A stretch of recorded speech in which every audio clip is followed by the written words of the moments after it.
ക്രിസ്തുവിൽ എത്രയും സ്നേഹം നിറഞ്ഞവരെ, യോഹന്നാൻ്റെ വിശുദ്ധ സുവിശേഷം 13-ാം അധ്യായം 21 മുതൽ 33 വരെയും 36 മുതൽ 38 വരെയുമുള്ള വചനഭാഗങ്ങളാണ് വിചിന്തനത്തിനായി ലഭിച്ചിരിക്കുന്നത്. ഇന്നത്തെ സുവിശേഷത്തിൽ ക്രിസ്തു നമുക്ക് മുന്നിൽ വരച്ചു കാട്ടാൻ ശ്രമിക്കുന്നത് തൻ്റെ ശിഷ്യഗണത്തിലെ 2 പ്രധാന മുഖങ്ങളെയാണ്. ഒന്നാമത്തേത് ഒറ്റുകാരനായ യൂദാസ് കറിയോത്ത, രണ്ടാമത്തേത് വലിയ മുക്കുവനായ പത്രോസ്. 3 വർഷം തൻ്റെ കൂടെ സദാസമയം ഉണ്ടാവുകയും അവൻ ഗുരുവാണെന്നും ദൈവപുത്രനാണെന്നും ഏറ്റുപറഞ്ഞ 2 വ്യക്തിത്വങ്ങളാണിവർ. ഇവരിൽ 2 പേരും ഇടറി വീഴുന്നു. എന്നാൽ ഒരാൾ വീണ കുഴിയിൽ നിന്ന് എഴുന്നേൽക്കാതെ അവിടെ തന്നെ വീണ് കിടക്കുന്നു. മറ്റേയാൾ വീണിടത്തു നിന്ന് ഇനിയൊരു ഉയർച്ചയുണ്ട്, ഇനിയൊരു മാർഗമുണ്ട് എന്ന് മനസ്സിലാക്കി തിരിച്ചു വരുന്നു. ഞാൻ അവനെ നിങ്ങൾക്ക് ഏൽപ്പിച്ചു തന്നാൽ നിങ്ങൾ എനിക്ക് എന്തു തരും? പ്രാർത്ഥനയുടെ നീണ്ട രാവുകൾക്ക് ശേഷം ക്രിസ്തു തിരഞ്ഞെടുത്തവരിൽ ഒരുവന്റെ ചോദ്യമാണിത്. ഗുരുവിന് സന്തോഷമുണ്ടെങ്കിലേ ശിഷ്യനും സന്തോഷമുള്ളൂ. ശിഷ്യന്റെ ദുഃഖം ഗുരുവിൻ്റേതുമാണ്. അവർക്കിടയിൽ രഹസ്യങ്ങളില്ല. ക്രിസ്തു ഒരുവനെ വിളിക്കുന്നത് സ്വയം പരിത്യജിക്കുവാൻ ആണെന്ന സത്യം അവർ മറക്കുന്നു.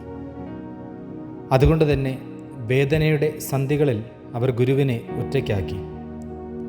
അപ്പം വർദ്ധിപ്പിച്ചപ്പോൾ ആവോളം ഭക്ഷിച്ചവർ, അത്ഭുതങ്ങൾ പ്രവർത്തിച്ചപ്പോൾ രാജാവായി വാഴിക്കാൻ തിടുക്കം കൂട്ടിയവർ ക്രിസ്തുവിനെ തനിയെ ആക്കുന്നു. നീ എന്നെ എത്രമാത്രം സ്നേഹിക്കുന്നു എന്ന ഗുരുവിൻ്റെ ചോദ്യത്തിന് മുന്നിൽ വികാരഭരിതനായി തളർന്നു പോകുന്ന പത്രോസിനെ നാം സുവിശേഷത്തിൻ്റെ 2-ാം ഭാഗത്ത് കാണുന്നു. കോഴി കൂവുന്നതിന് മുമ്പ് തള്ളിപ്പറയാൻ തക്കവണ്ണം വിശ്വാസമേ പത്രോസിൻ്റെ മനസ്സിലുള്ളൂ എന്ന് ഗുരു തിരിച്ചറിയുന്നു. അതുകൊണ്ട് തന്നെയാണ് അവൻ്റെ വാക്കിന് അവിടെ പ്രസക്തിയേറുന്നത്.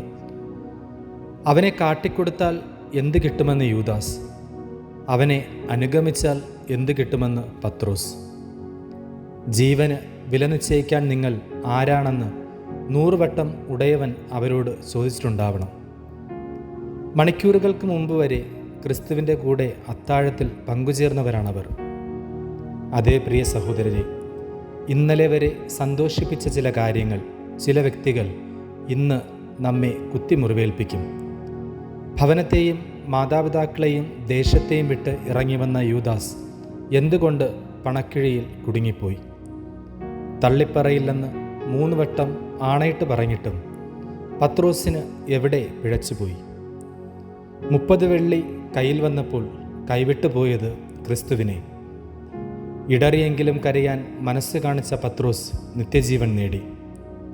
ഖലീൽ ജിബ്രാൻ പറയുന്നത് ഇങ്ങനെ: നിങ്ങൾ യൂദാസിനെ ശപിക്കുന്നു, കാരണം ഏതാനും വെള്ളിക്കാശിനായി അയാൾ ക്രിസ്തുവിനെ വിറ്റു.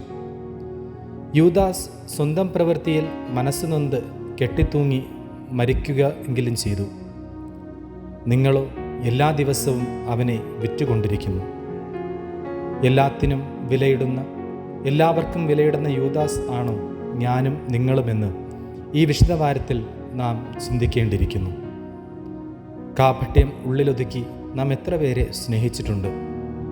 ഇതിനുള്ള ഉത്തരങ്ങൾ നൽകുമ്പോൾ നമ്മിലെ ക്രിസ്തുവിനെയും യൂദാസിനെയും പത്രോസിനെയും നമുക്ക് കണ്ടെത്താനാകും.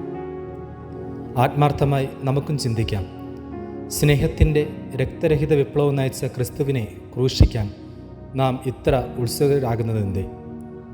അതെ, അശ്രദ്ധമായ ചെയ്തികളിലേക്ക് നാം പതറി വീഴുമ്പോൾ, തിന്മയായ കർമ്മങ്ങൾക്ക് കൂട്ടുനിൽക്കുമ്പോൾ നാം യൂദാസിനെ പിന്തുണയ്ക്കുകയും ക്രിസ്തുവിനെ ക്രൂശിലേറ്റുകയുമല്ലേ ചെയ്യുന്നത്?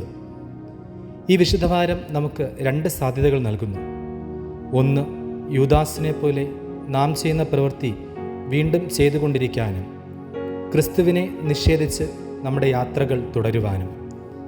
രണ്ടാമത്തേത്, പത്രോസിനെ പോലെ വീഴ്ച പറ്റിയെങ്കിലും പശ്ചാത്തപിച്ച് തിരികെ വന്ന് നിത്യജീവൻ അവകാശമാക്കാൻ.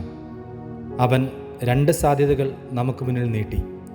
ഏത് തിരഞ്ഞെടുക്കണം എന്നതിനുള്ള പൂർണ്ണ സ്വാതന്ത്ര്യം നമുക്ക് നൽകി.